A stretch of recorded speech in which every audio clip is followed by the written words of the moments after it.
Here at P&H Motorcycles, we usually like a reason as to why we're going to ride a bike, whether that be because it's new, maybe it's had some updates, or maybe a new bike's just been launched that's going to compete against it.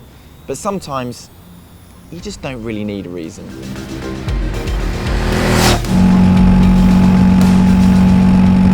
This isn't just any standard Diavel, this is the Carbon edition, and so guess what it comes with? A load of carbon fibre. You get a carbon fibre tank, a carbon fibre seat panel, carbon fibre front fender, a Zerkotech coated exhaust system, whatever the hell that means, and a different seat. In terms of performance upgrades, the only actual upgrade are the wheels, which are forged aluminium Marchesini wheels, and they weigh about 2.5 kilos less than the standard bike's wheels.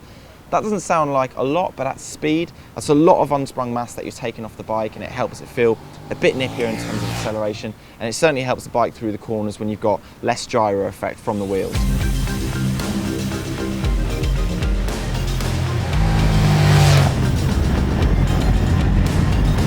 When Ducati launched the Diavel a few years ago, they told us that this thing would satisfy most sports bike owners, and I think a lot of us took that to mean that it would handle and ride like a sports bike, and obviously it doesn't. At 234 kilos wet, it's obviously a lot heavier than a sports bike.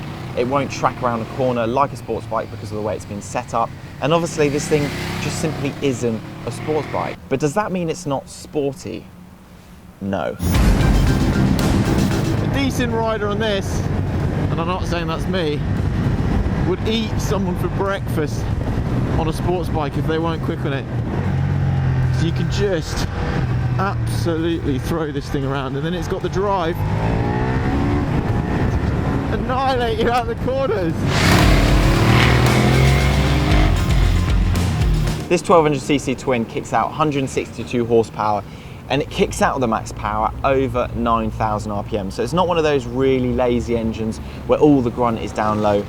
With this, you sort of have to work for it a bit. There's also 41 degrees of lean to play with before you start decking out the pegs.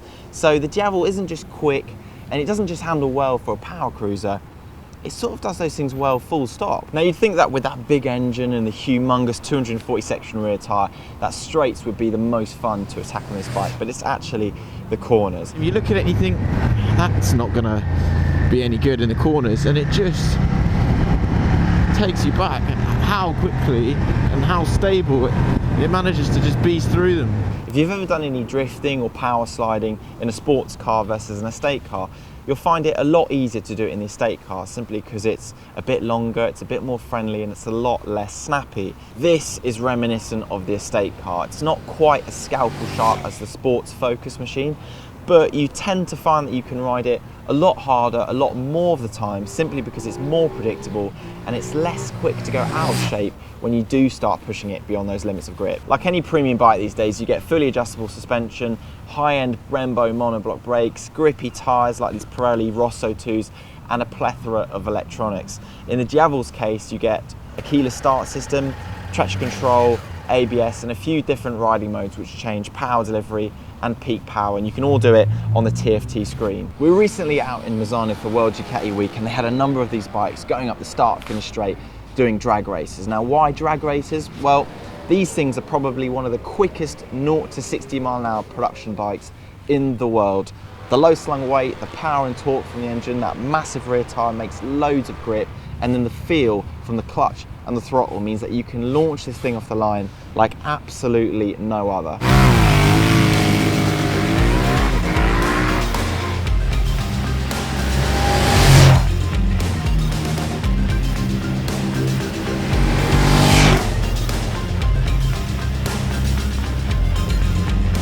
I think it's really easy with bikes like this to get sucked into those performance claims, and you end up seeing them as only a bit of a one-track minded toy, only really good at going fast. And having ridden this bike for a few months now, I think it's obvious that it's so much better than that. For example, the seat is really comfortable. When you sit on it, the riding position puts you in a position where you've got a load of feel over the rear brake. Now, that doesn't sound very interesting, but it actually means that you can thread it through traffic really accurately. It's got a 17-litre tank, which means that you've got decent mileage between fuel stops, and then because of that bright LED light and the fact that this thing has got so much road presence, I simply feel a bit safer on it than I do on other motorcycles. We always recommend test riding bikes, but it's definitely worth it with the Diavel and the X-Diavel range, simply because there are so many bikes in the range. This is the Diavel Carbon. It costs $17,595.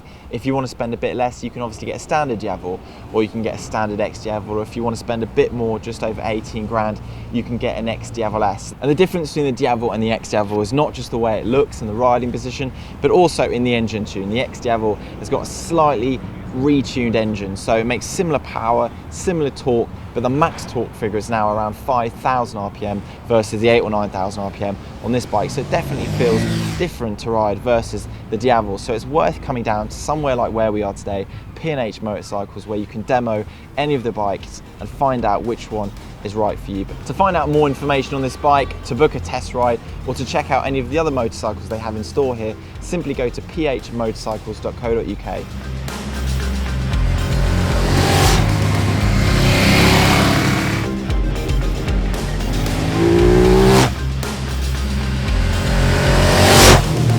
I don't know which way to look, to be honest. Which way's got the better view? That way or that way?